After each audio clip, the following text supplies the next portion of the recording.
All right, everybody, it's Anthony Brogdon. My God, I got a smooth dude on the channel today.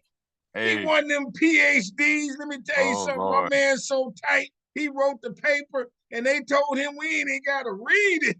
Come You on over too, here. Anthony. You too Get much your now. doctorate, man. Come on, man. This guy right here, he cold-blooded. I'm telling you, he's an Oh, Lord. expert. Let me Oh, tell you, Lord. we were just talking. He can't really hear me per se. We were just talking a second. He said, man, I got a lot of stuff I can talk about. Oh, yes. Oh, Oh, yes. we ain't going. So I said, hey, let me tell you how we do it. You come on as often as you want. Hey. Because my mission is to inspire, to educate, and entertain. Mm. That's what I'm trying to do, everybody. And And love black people. yep, and it's because of guests like this that make it where I'm a better person.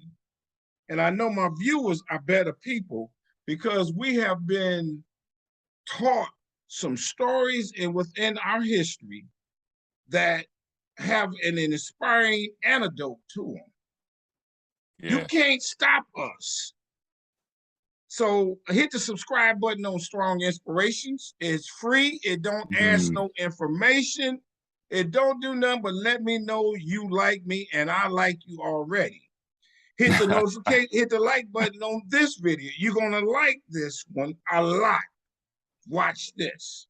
Hit the Oh, Lord. notifications bell for when you get notified for when I put a new video up. And I try to do 3, 4 of them a week. I can't tell you when I'm gonna do them. I don't want you to get used to that because a lot of times they hit my heart, and now it's time to share something with you, my friends. Because like, did you see the one I did with the guy?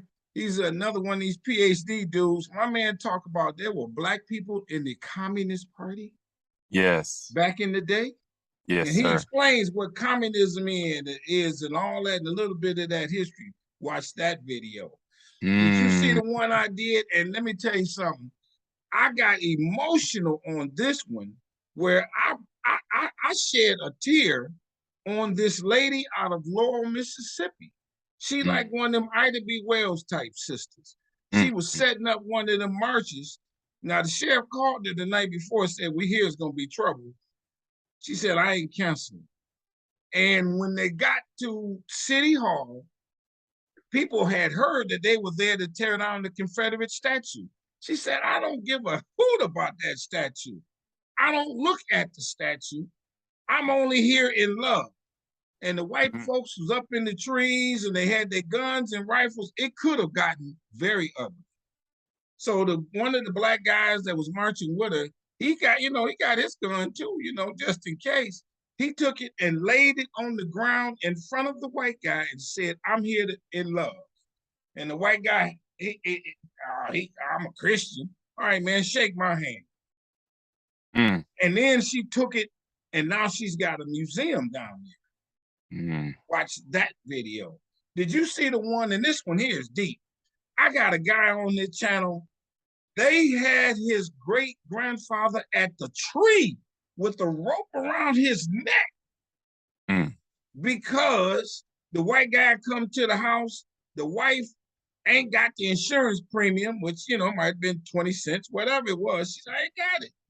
The white guy smacked her. She smacked him back. The white guy come back later in the night, a couple hours later with a buddy. They rape her in her house. The husband come home, he fuming. I'm looking for this dude, but he know it ain't gonna be good. This is Troy, Alabama in the 50s.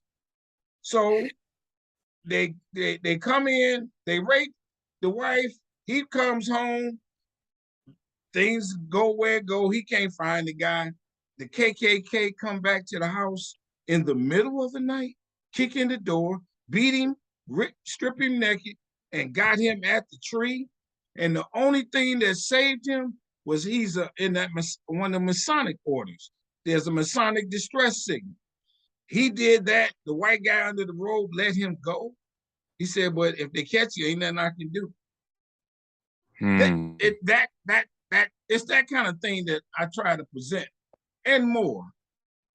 I got a guy on there from Hawaii. He said, let me tell you about them when black people ruled the world in them ancient Egyptian civilizations.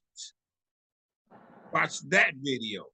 And he ain't the only one from Hawaii. I got another guy, he on the NAACP chapter in Hawaii. I said, man, hey, what y'all fighting for? Y'all down here, and you might call paradise. No, man, this ain't all completely paradise. Them white folks still act up, even here. Watch that video. And so we over 400 strong. And in November is our 2-year anniversary. I'm trying to do something special for y'all. We've been at it 2 years in November. Congrats. And we rocking. With this guy I got on the channel, we rocking. Playing with y'all. Lord. So do a couple more things for me. And I know it's doing it because my numbers is up. It's a movie I've done. 3 years out of my life. It's called Business in the Black. The Rise of Black Business in America. And let me tell you something. I don't know what happened to me. I was a decent student going up in grade school. And, we had Black history classes and teachers taught. But they did not tell me that there were slaves who owned businesses and then used the money to buy their freedom. All I knew was the beat down. And this is what I talk about in my film. It's streaming on Amazon. And more than that, I got some people whose family owned a business. The earliest I found was in 1917, a cemetery. I interviewed them in my movie. And then I took it one step further as I wrote this book. This book is good. It's gooder than good. Not just because I wrote it, but I've had other people tell me that. And I'm so confident that you will learn something new after reading my book that I will give you your money back if you don't. With a money back guarantee. Boom, shakalaka. I'm that confident. Get you a copy of this and Lord, check this out. I got a campaign. See, because my thing is, we all need money and stuff like that, but I ain't gonna lie to you. I want people to hear this so bad that every 10th book I sell, I donate one to a school.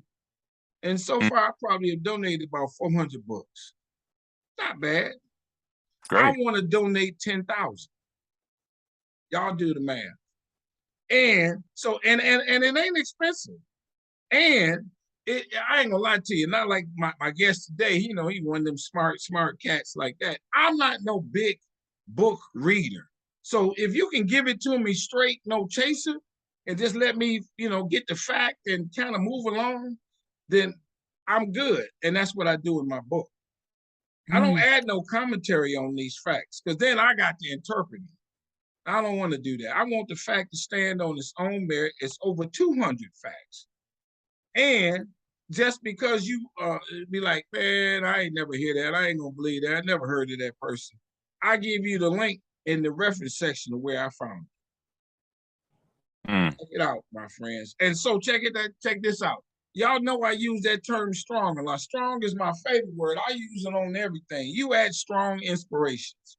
And in my world, strong stands for strength, tenacity, resilience, and a sense of oneness, nobility, and grace. And that is my introduction to my guest today. He's a strong brother.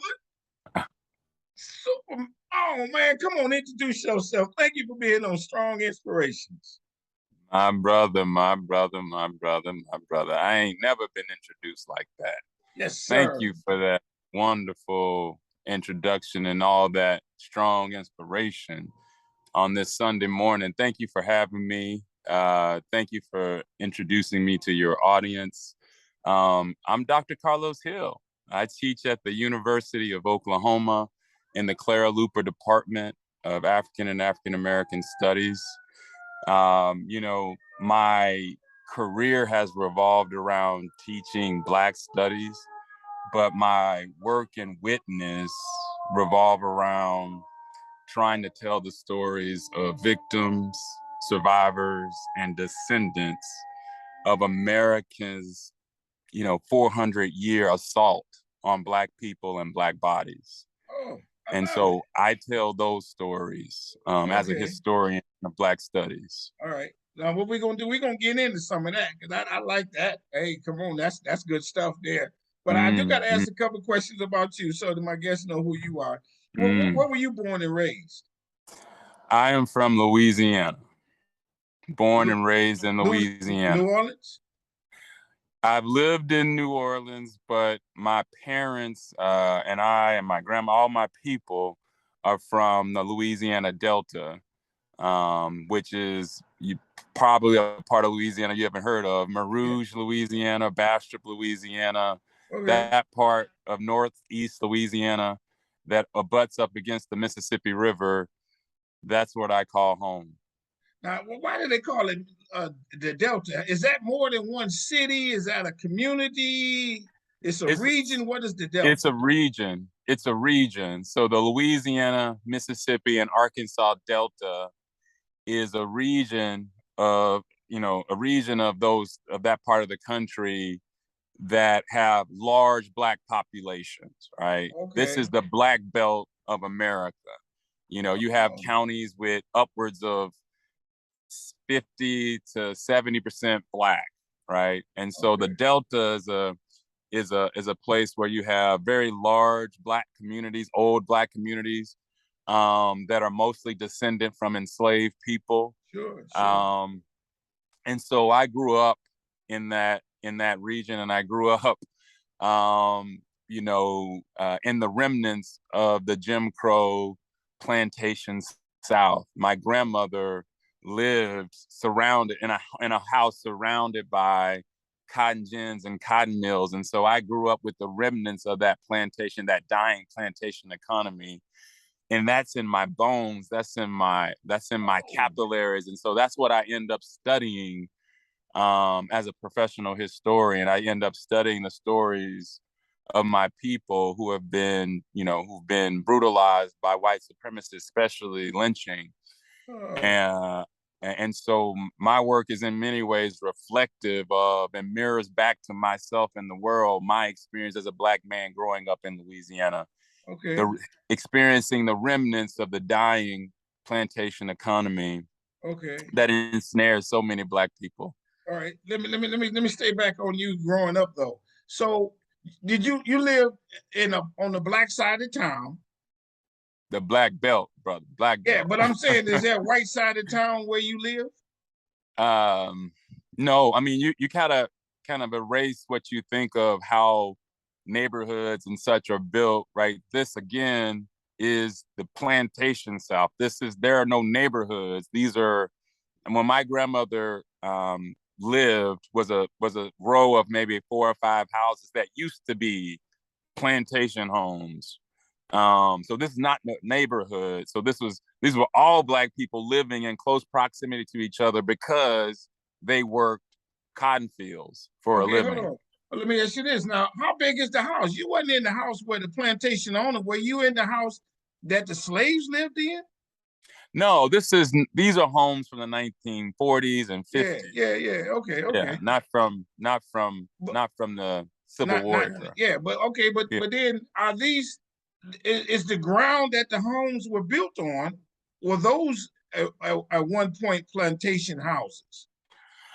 The land could have been owned by a plantation owner. I'm not sure Really? if Okay. it could have been, but where I grew up, I know that those were cotton plantations, modern cotton plantations that Black people worked on in the rural South, in rural Louisiana.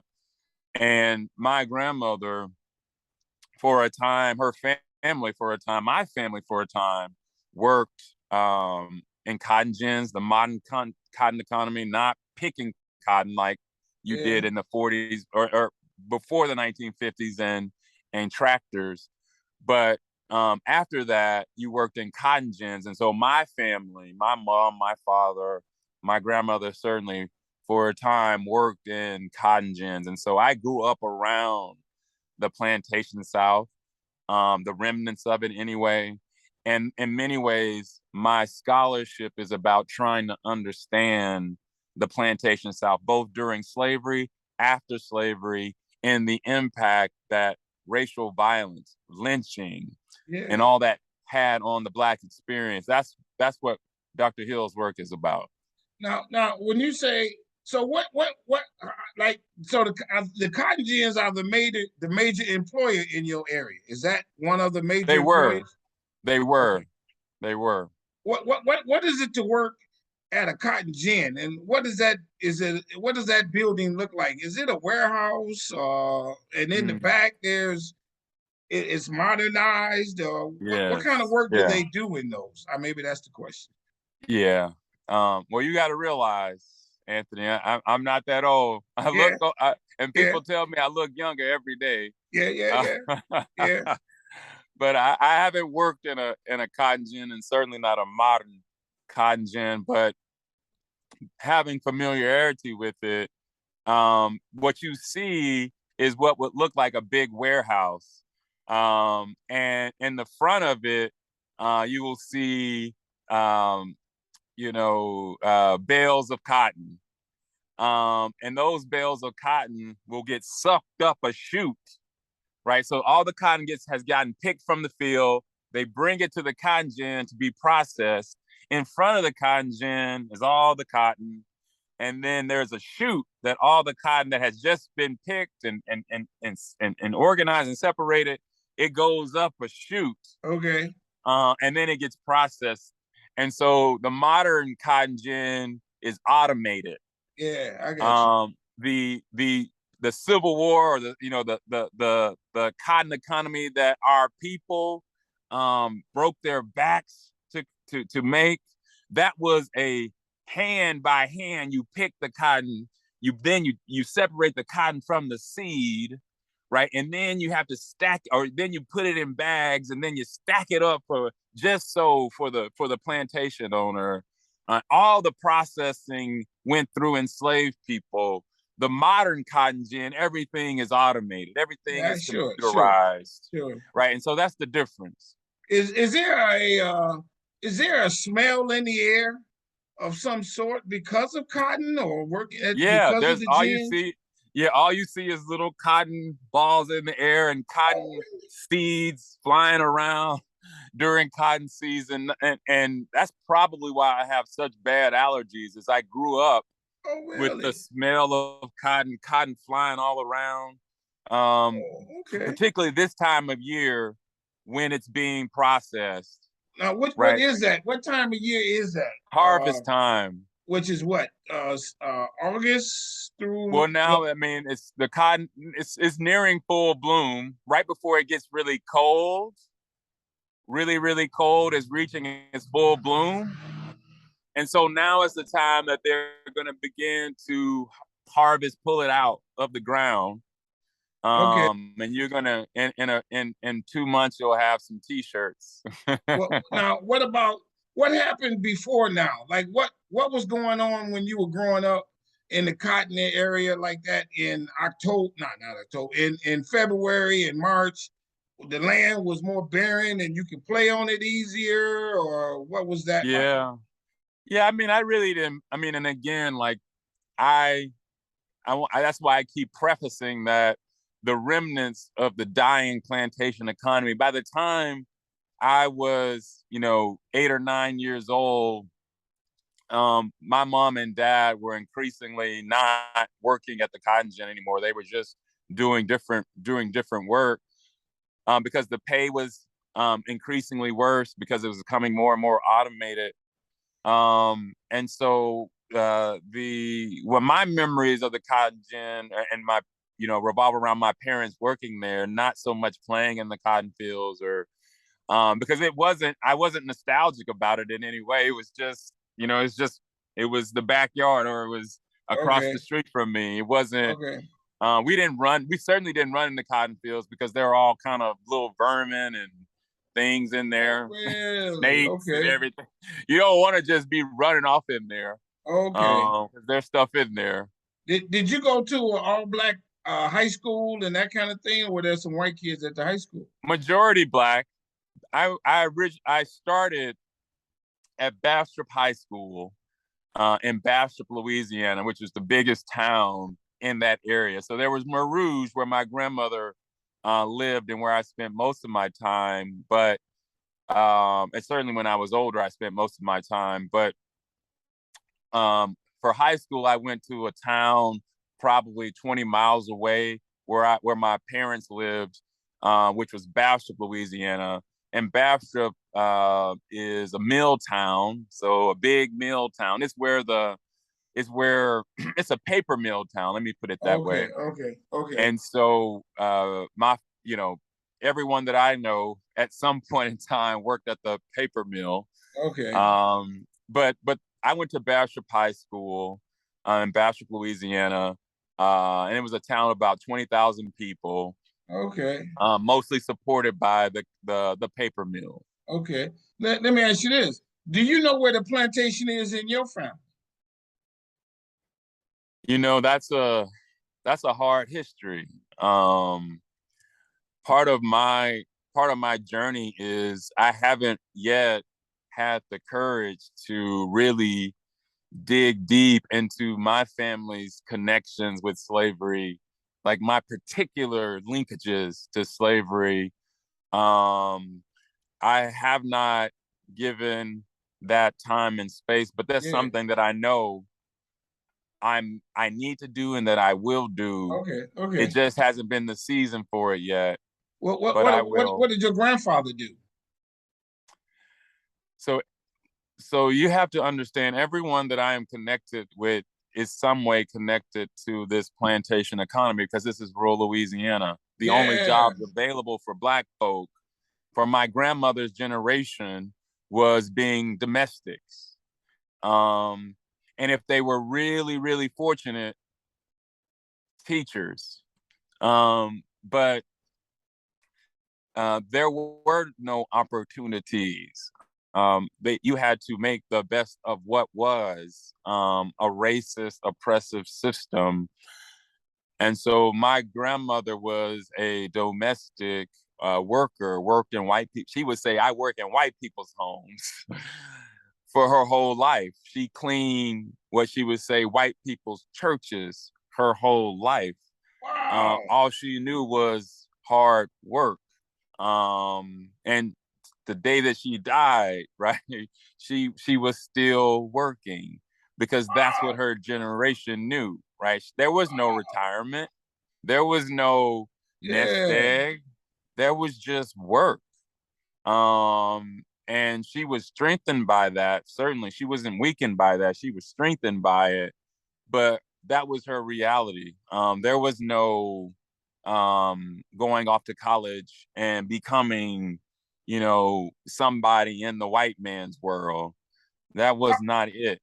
How far did the white people live that she worked for? I mean, like I say, they were a town over, and she had to catch buses to get there. How did How did that make went? Yeah. She would, in her own words, walk to town. So she would walk to her employer's home. Particularly when she got older, she wasn't driving, she was walking, right? So she would walk 1.5 to 2.5 miles to her employer's home. This is a small town, right? Yeah. But still, people are separated by, Sure. Yeah. So, go ahead. No, that's Okay, how she so got she to would work. walk to town, and let me ask you this, and I use this word because I want to get the effect of it. Have you ever been called a nigger? Oh yeah, everywhere, Really? everywhere. Let me tell you a story. And this is how prevalent. This is to show how prevalent it is, and it doesn't matter who you are. This is always the reality of being Black, and no matter where you are, you know, anti-Blackness follows you. I was a graduate student at the University of Illinois, and within a week of being there, I was walking across campus one evening, minding my own business, just crossing the street. And as I was crossing the street, a car speeds by and yells, "Nigger, nigger, nigger, nigger, nigger." I look back like, who are they talking? They can't be talking to me. I just crossed the street. Yeah. That was my introduction to Champaign, Illinois. Within a week of moving to Texas Tech University, I again am on a run. I'm a runner. I'm on a run. Ran 7 miles that day. Felt good. And out of nowhere, a pickup truck just speeding by. Nigger, nigger, nigger. I'm like, what did I do? I'm just running. I don't know you from Adam. Did I say something about your mama? What happened? That was my introduction to Lubbock, Texas. Within 3 months of being in Norman, Oklahoma, I am a father now. I am playing with my 3-year-old children at a playground.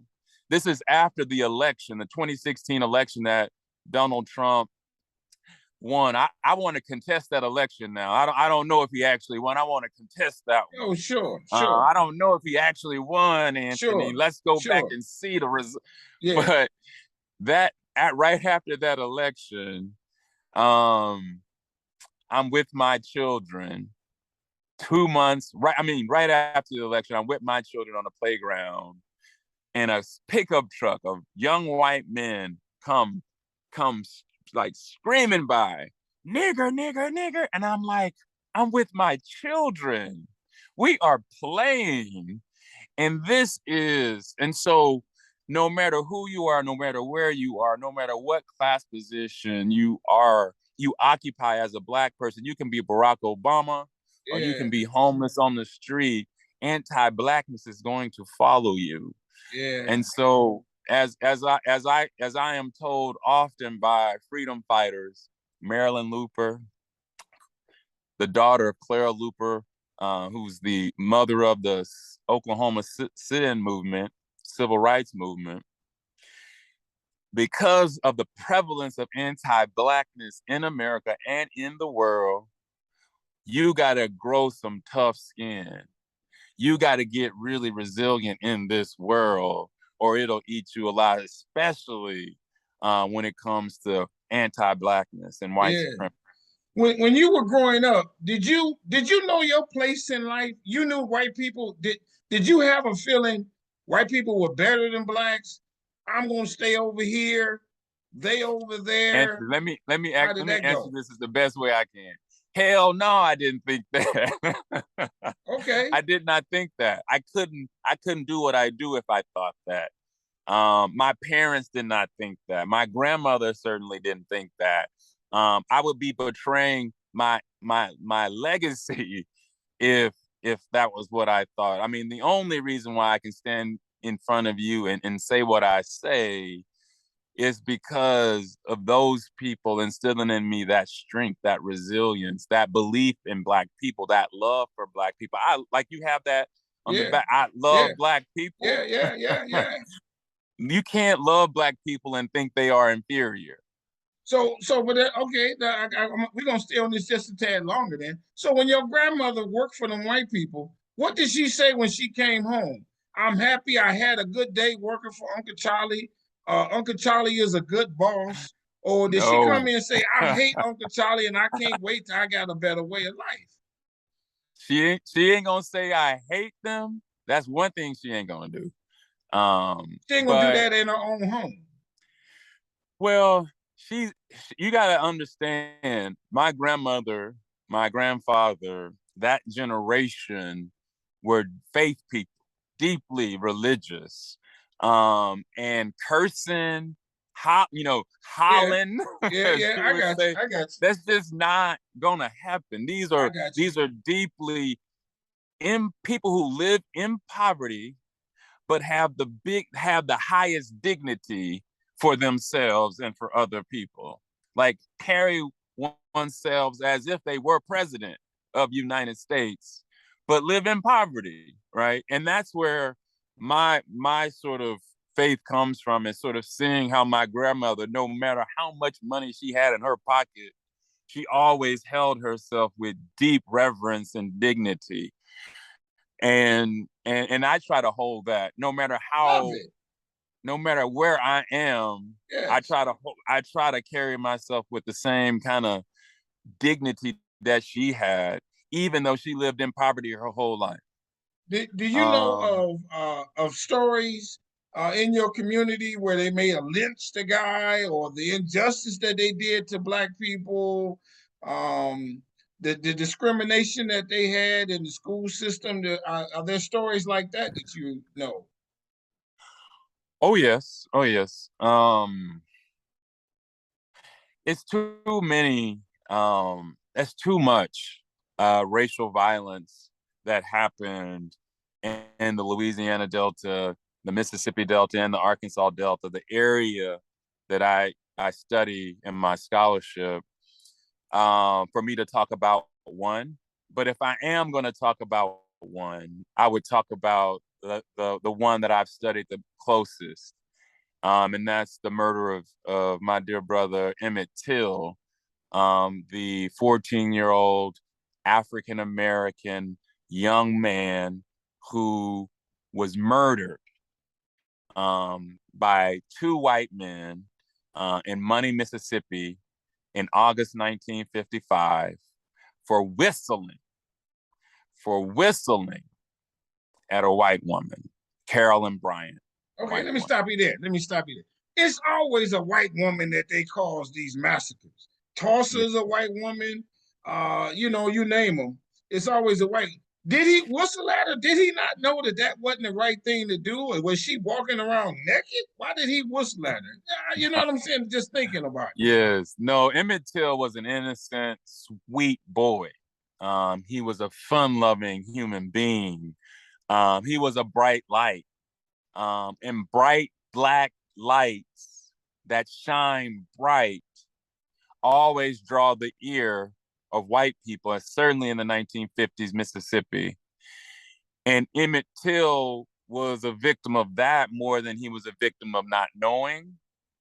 But there's a debate about he should have known or he did know because he grew up in Chicago, and Chicago was rough. Chicago was one of the racist cities today and in the 50s, right? The racial Okay, violence of Chicago. And so okay, Till was no stranger to racism or racial violence. This was a part of being black in Chicago. sure. But Mississippi was different. Mississippi is what Nina Simone says, Mississippi, god damn. Right. I got you. Mississippi, god damn, the racism is so omnipresent and prevalent. It's suffocating. What Till didn't understand is the depth and the intensity of white supremacy in the Delta. This bastion, right, of white supremacy. There's a reason why in the 1940s and 50s they talked about Mississippi and Georgia as the solid South, because they were saying to the world and to America, it's segregation now and segregation forever. You took slavery away from us, but it's going to be segregation now and segregation forever, right? And so these people had an understanding that this was the world that was and would for always be, and they were going to fight tooth and nail for it. And so that is Nina Simone, Mississippi. God damn. Okay, let me ask you this. Uh, but before I interrupt and I can cut this out. So he whistles at her. She Yes. walking down the street, or what's that The, dynamic? the context for Emmett Till being murdered is he and a small group of his family cousins went to the Bryant Meat Market and Grocery in Money, Mississippi, a week, about 4 or 5 days after he arrived in the Delta. When they arrive to the store, Emmett Till originally goes in by himself. They begin to worry that what will this vivacious, energetic, fun-loving little young man do? And so they go in, one of them go in after him, and they make sure he doesn't get into trouble. And he doesn't do anything. He walks in, he gets some candy, they walk out.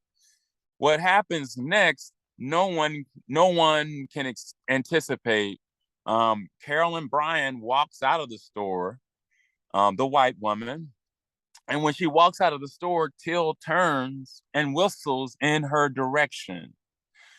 And everyone thought he whistled at her. And the kids know, the kids who live in the Delta know that's a no-no. You don't draw undue attention to a white person. And they scatter. And 3 days later, white men show up to the home where Emmett Till is living, and they kidnap him and they brutally beat him. And only in 2-3 days after that, they find Till's body, precious body, sacred body, young, beautiful black body floating in the Tallahatchie River.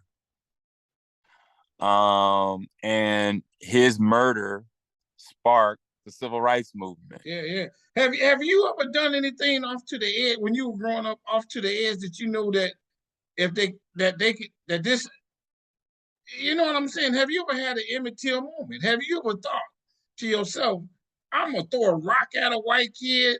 Uh, you know, I don't care what it was that you did, and it's you beyond the statute of limitations now, so you ain't got to worry about that. Yeah. But I'm just wondering, have you ever had that kind of venom in your heart to do something? I think we all do, brother. I think we all do. I mean, that is the great strength of our people, is after 400 years of oppression, unrelenting oppression, we have maintained our sanity. We've maintained our dignity. We are resilient even in the face of continuing oppression and repression.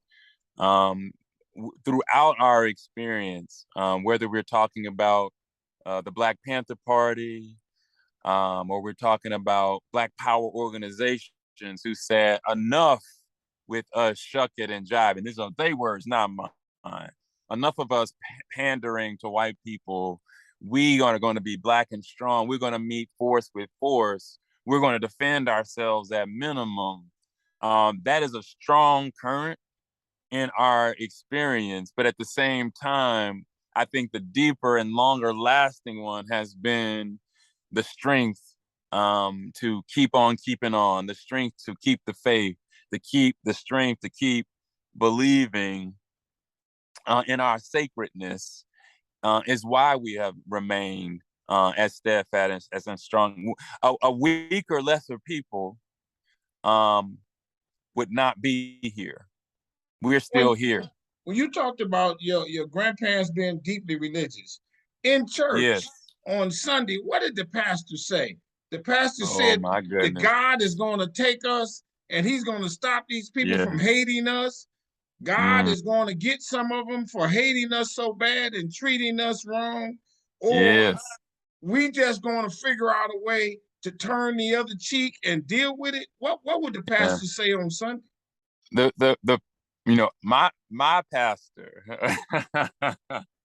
Okay. at St. Matthew's Baptist Church of Marouge, Louisiana, was a righteous pastor, right? He was a restorative justice pastor. All he talked about was God's justice, visiting God's justice on the world. What does that mean? What does that mean? You know, that God is a watchful God, and that he sees what is happening to his children, and he's not going to let his children wander too long in the wilderness, right? He comes from this sense of a caretaking God, like a God who sees the injustice that is happening to his children, and that God is just, that God is merciful, that God will ultimately lift up and elevate his children, his people. That is what I mean. That even in the great suffering of the Black experience, right, keep the faith, right? That God, like, this is coming from a deep Christian, Judo Christian point of view of God will make a way, right? We ain't trusting in white people ever. Okay. We can't even trust in ourselves, but we can trust that God will make a way, right? And that God sees, and the restorative justice part is God sees the injustice happening to Black people. And because he sees the injustice happening to Black people, he's going to make it right. Keep the faith. And so that is very much the tradition, the Black Baptist tradition of faith that I grew up in. And in so many ways, my fondest memories of growing up revolve around being with my grandmother, sitting on that front pew, where you could not escape. Yeah. Her dressed in her most beautiful clothing. And this is what I'm talking about, the dignity. I got you. Every day she didn't look that way, right? But on Sunday. How long did church last? What time did church start? What time did you get out? Oh my God. You don't want to know, Anthony. You don't want to know. You really don't want to know. Church started at 7 a.m. Okay. The reason why it started at 7 a.m. is because grandma had a process that started at 7 a.m. Okay. Okay. Getting ready for church. Okay. Right. She had, it was a process, right? She had to get her hats right. She had to iron everything. Everything had to be just so. Right. And once she got herself ready, she had to get her children ready. So they had to get their clothes ironed, and they had to, be pressed. Everybody had to take a bath. It was a process. I got you. 3-hour process to get ready for church. From 7 to 10. Church, we get to church at 10:30, sitting in the front pew. We are not done till 2 o'clock. Wow. Because we gonna be at church till 12:30. We're gonna talk to the pastor and everybody for a half hour. And then we're gonna eat at the church. We're gonna eat lunch at the church. And it's gonna be 3 o'clock before we home because we just gonna linger. And so the church, when people say church take up a lot of space, that's what they talk. It starts at 7 or sometimes 6. Yeah. It goes because everything on Sunday revolved around the church in rural Louisiana. Yeah. Now, and I spend so much time at church that I carry church with me everywhere I go. I don't need. I love it. I'm with it. So now let me ask you this. So now you in church, and what did they feed you? Was it fried chicken? Soul food. Fried chicken, fried fish, fried everything, fried okra. We were gonna have greens. We were gonna. Part of my journey is discovering vegetarianism. Like I love soul food. Yeah. And I love to eat it every day if I could. Yeah. But when my mother, because of that diet, and my grandmother, because of that diet, have had heart disease and ultimately passed away because of that heart disease. And my mother had a severe stroke because of that diet. I saw the writing on the wall. Yeah. And I became a vegetarian and kind of embraced sort of running because I saw, I saw how it has just devastated my family. And a great thing about soul food today is there's this younger generation that's making this healthy, vegan, vegetarian, soul food. So you don't got no excuse these days to not eat well. But that's how I grew up. What let me ask you this. And I mean no disrespect in this way. What does it mean to be poor in the Delta? When you were poor, if you were poor, where did you get your clothes? Did you go to the store? Did you have money for lunch? Could Mm. you go out on Friday, with Yeah. your buddies and you had Let me, $2 and $2 let, would get you a corn dog? What does that Angela, mean? let me tell you something. And let me put it as simply as I can. My grandmother owned very little. And when I say very little, I'm talking about down to the things that most people take for granted today, like a car. Like people take for granted owning a car. No, no, Yeah. no. My grandmother owned very little. My grandmother had very little money, but she never went without, and she always had money. She didn't own anything, virtually very little, Oh, hold on. No, you talked about made the very dresses little and the money. hats and the clothes. She had good clothes. But let But me did she? let me explain to Yeah, you, yeah, yeah, brother. yeah, Let yeah, me yeah, yeah, explain yeah, to you. yeah, yeah, yeah. She made very little money. She made very little money. You didn't make a lot of money as working as a domestic in rural Louisiana, but she always had money because she saved her money. Every dime she got, she saved, and she only spent when she had to spend. There was no, capricious spending. Right? Money was a resource. You used it. You held on to it. You put it away. And so she didn't own anything. She made very little, but she never lacked because she saved everything. She could give you $100. You'd be like, where did $100 come from?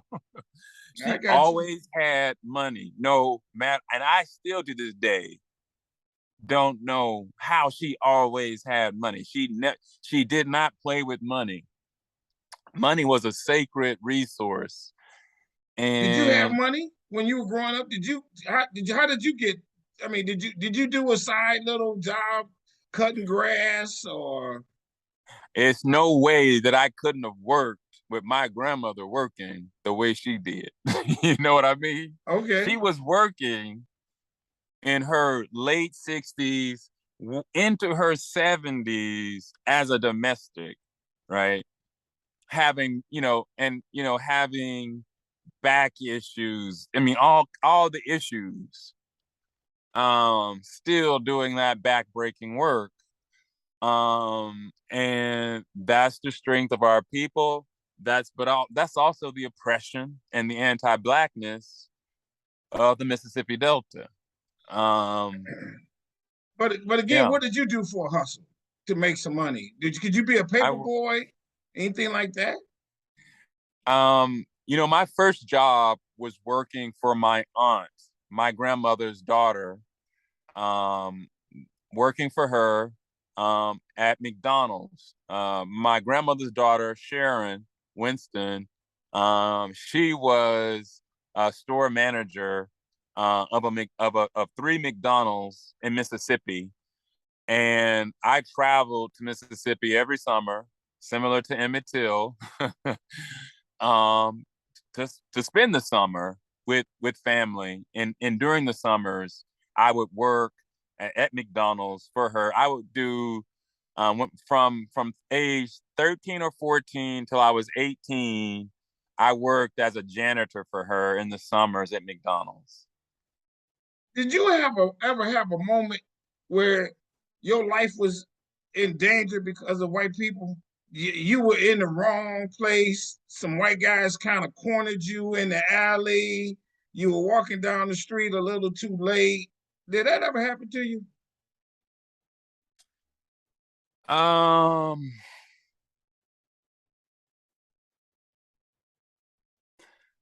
no, honestly, the most racist things that happened to me after I left Louisiana. Okay.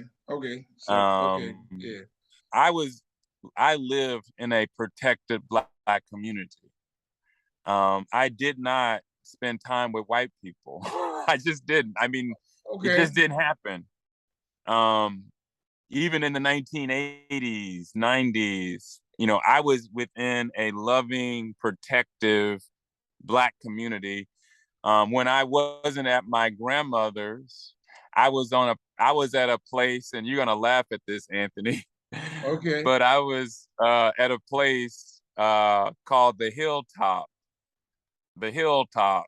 That's what it was called. That's what we called it, because all of my father's side of the family, and I'm talking about generations of them, lived in a 1 mile area of each other.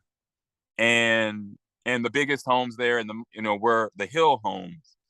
Okay. And so we spent time when I wasn't at Grandma Two Sweet. That's what we called it, Grandma Two Sweet. Um, when I wasn't there, I was on the hilltop. And that was one of the most protective, loving Black communities that a young child can grow up in. And so, um, I just didn't, there was no casual, I saw a white person. It just didn't happen, right? White people live way somewhere else, and there was the Black community. And Who that owned the was, grocery store? The white guy? or a corporation, Yeah, yeah, certainly there are very few significant Black businesses where I grew up. yeah. So yeah.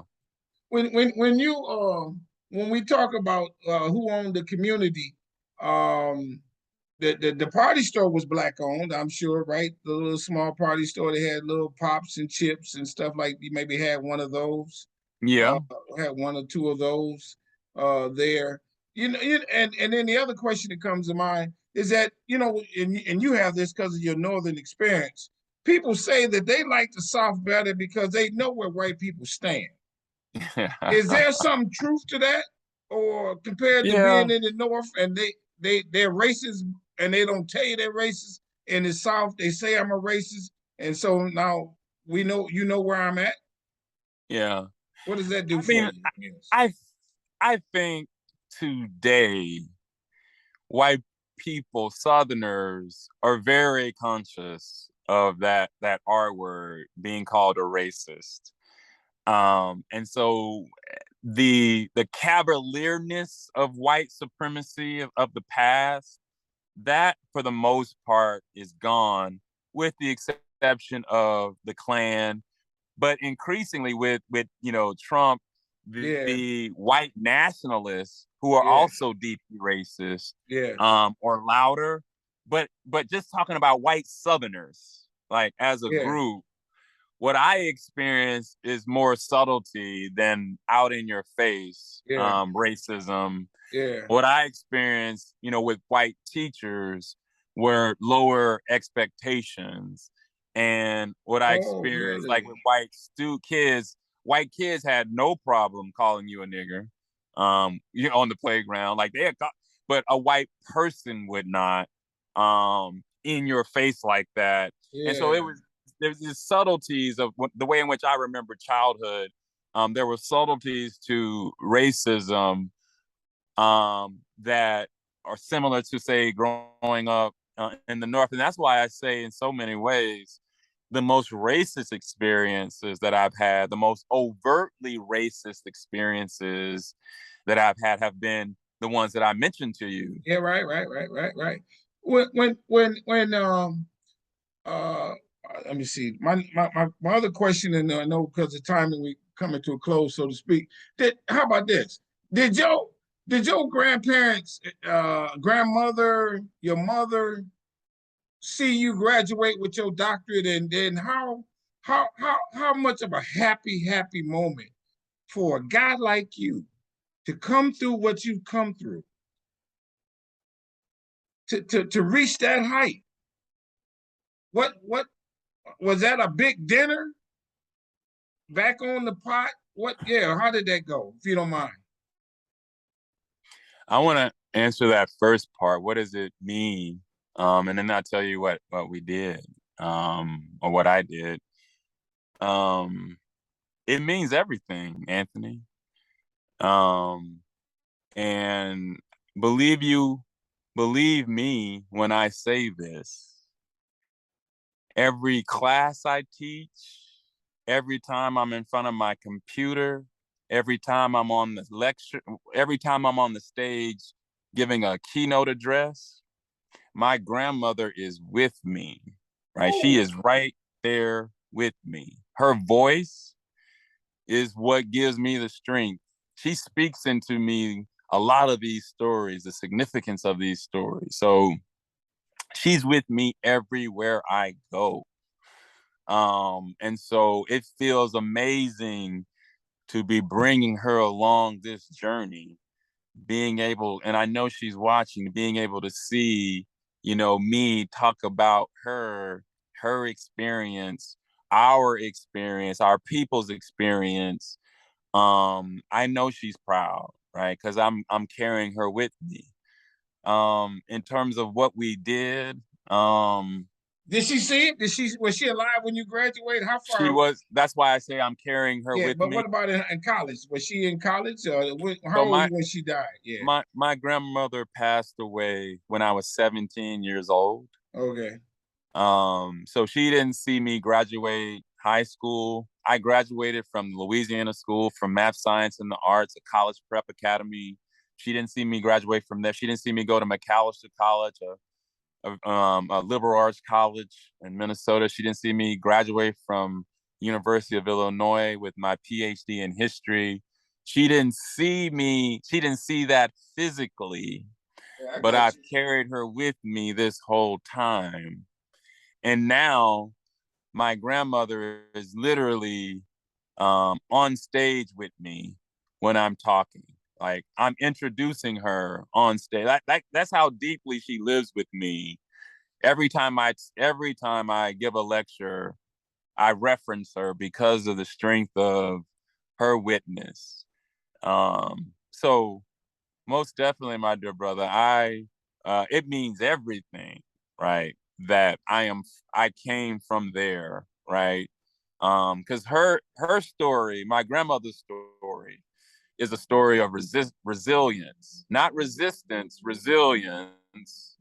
Um, she was deeply Christian. She was going to turn the other cheek. She was going to keep the faith, as Pastor said, right? But in all of it, she was going to, her main form of resistance was the ways in which she comported herself, the dignity with which she comported herself, right? The ways in which white people had such low expectations and just only scorn for Black people when Black people could hold themselves in deep pride and dignity, right? That was so powerful, right? Because what anti-Blackness ultimately is about is denying your humanity, right? And what Black people clung to was their dignity and humanity. That was the most potent way that my grandmother was able to fight anti-Blackness and white supremacy. And I try to follow her witness and do the same. I got a question that come to mind, and I'm gonna take liberty only in this regard. And I don't mean nothing. I don't know. This might be the last one, so to speak. There was somebody who said something to you in grade school that you could not do this. You could not reach these heights. You know who they are. Would you have wanted to go back and say, "Look at this," and No. slap that PhD dissertation thing in Oh, front of them and say, "Don't you ever tell another Black kid what they can't do," or you know what I mean? yeah. Respond to that if you could. Not with Venom. I'm sure you wouldn't do. Maybe you would want to do with Venom. I don't know. That's your call. How would that go? Brother Anthony, Yeah. depending on the day, it might be venomous or it might be done with love. But today, it would be done with love because, um, you know, I tell myself today this. This is what strengthens me in the witness of my grandmother. Every time something bad happens to me, I'm gonna take that as an opportunity to strengthen myself. I'm going to take it as an opportunity to be more resilient than I was the day before. So I've just sort of absorbed this kind of mindset where, and this is very much my grandmother, it's going to be all right. We gonna get through this. And so that strength, that is a part of my experience connected to my family, my grandmother most especially. I was raised in that, reared in that. I'm not here because I am somebody. I'm here because I was connected to those somebodies who breathe life and strength into me. And I've had the good sense to absorb most of it. I haven't absorbed all of Yeah. I got you. That's the but beautiful the thing. good Yeah, sense yes. to absorb most of it and to hold on to it. And so my strength is rooted in my family's strength, rooted in my people's strength. I just have the good sense to know that's what it is, and just to keep mining it, keep keep going back to it. And that's for me, why I can stand up straight, look people in the eye and tell them my people's story, because I know. When you well, okay, lastly, what do you want people to get out of this? When you lecture, when you in the classroom and you're in Yeah. front of them students and you close your eyes and you said, Lord, Mm. thank you for letting me be here. And now you're going to tell some of these stories that many of them might not have a positive slant to them until you Yes, sir. slant it positively. Or if Yes. you got a story that don't have a positive slant and you slant it positive, what do you want them students to get? That you I got tell them, and them white racist students or something like that. yeah, What do you say? Hey, what do you want them to get? two things. One, I gotta just provide some context. The classroom is a transformative space. You go into the classroom to be transformed by knowledge. But for me, I want the classroom to be a transformative space in terms of students, not just not just them understanding Black history. I want them to care about Black people and love Black people as a result of learning the history.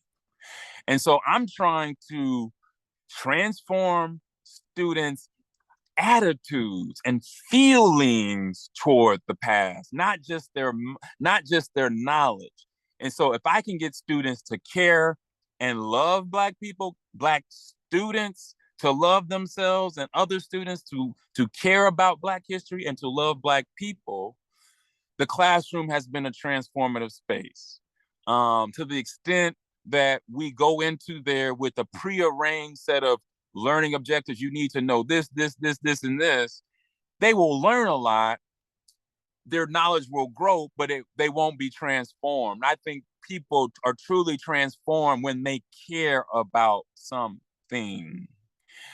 And so I try to get my students to deeply care about the people, not just the history, the people connected and affected by the history. And so my classroom is a classroom, that I try to ever expand students' sense of compassion, ever expand students' sense of other groups' humanity, right?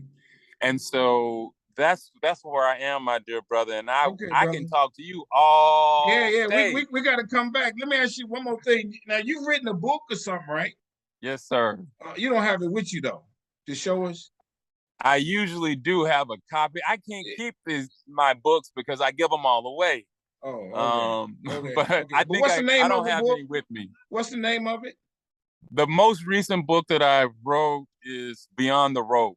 Excuse me, is the 1921 Tulsa Race Massacre, a photographic history.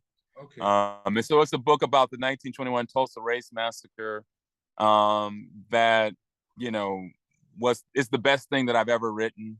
It's the best thing that I've ever done. And I'm proud of the book, not because, it's a book and I wrote it. I'm proud of it because I know I could have only written that by really investing in the community and getting to know the story of what happened from the vantage point of the community.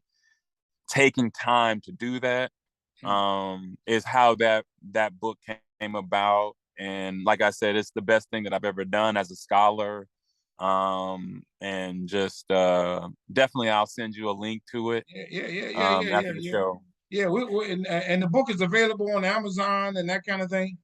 Yes, sir. Yeah, we'll put all that. Do you have a website that people can follow you at? Yes, I do. CarlosKhill.com. CarlosKhill.com. All right. We're gonna put all Carlos that with the in the K. description. Yes, Is there how about this? One more to close out. In the words of your grandmother, is there yes. a prayer that she would recite that would close us out today? Or one Oh, that you got? You didn't put me on the spot, Anthony. I can't recite it right now, but she would always say the Lord's Prayer. Okay. We would say that before every meal, and I mean it. You pick up your fork, you get your hand broke. But before saying the Lord's Prayer, you could be eating a Rice Krispie treat. You better say something. You better say thank you, Lord, for this Rice Krispie treat. Yeah. Because she didn't play. She didn't. But this is the, God is gonna make a way. Show respect. And so she would end with the Lord's Prayer, but I would just, I've become so secular. Don't go to church, although I carry it with me everywhere. But I just say anymore, I just say keep the faith. I love it. Keep the faith. I love it. Everybody, this is what I do with Strong Inspirations. Hey. I find the passionate folk. Hey. Somehow, I don't even know how I came across him. I might have sent to your college email somehow. No, you. I think you saw my website and you sent me an email through my website. Is that what happened? Okay. Yes, sir. But people, I'm working hard to find the folk who got finding the folk. You finding the folk, and I got a folk right here. If that was a love button, you would hit it. Hey. If there was and all you ain't got to do is hit like. But if there was a love button, you would hit it on this brother right here. Sir. Yes, sir. And, I love you, brother. And I said it. You got an open door policy here at Strong Inspiration. We're gonna have it because we got to talk more deeper on the books and the things like that. And so we'll do it anytime you want to. I'm good with that one. Right, like I say, everybody hit the subscribe button, hit the like button because there is no love button. Hit the notifications bell for when the videos come up. You get a ding, you get a shock, you get a smoke signal. Your lights in your house flicker on and off. Too much. You might get a kiss from the wife get a kiss from the husband, something to let you know that Strong Inspiration is at you once again. Tell somebody about it. Don't keep this to yourself. A couple more things. Everybody, I'll admit this, and every now and then I say it. Watching Strong Inspirations is free. So if you'd like to send us a love donation, we will gladly accept it. Gas is high and so on and so forth. And so do that. Just go to my website, businessintheblack.net. There's a under Strong Inspiration, there's a button for that if you'd like to see fit. Get my book. Let's get his book. Let's follow him. Let's keep lifting him up in prayer. Thank you. Because he's doing God's work, everybody. He came out of that situation. And he's doing God's work on a big level. Hey. Thank you, sir. And he's changing minds. This is your ministry, man. Thank you, brother. This is your ministry. Thank you. So I received it. With that, I'll say, and I mean this from the bottom and the top of my heart, I want you to stay strong, stay safe, stay on your grind, keep doing this, with all your days as brother, you see fit. Brother Brogdon, I'm Rick Rossing it right now. Every Yes, day sir. I'm hustling. Every day I'm hustling. There you go. There you go. I'm Rick Rossing. With good intent too. Yes, sir. Yes, sir. With good intent. I gotta run. I know. wish I could stay. I love you. Yeah, and yes, thank sir. you for having me. Thank you, brother. All righty. Everybody, bye-bye. We out. You take care. Yeah. Till we do it again. Yes, sir.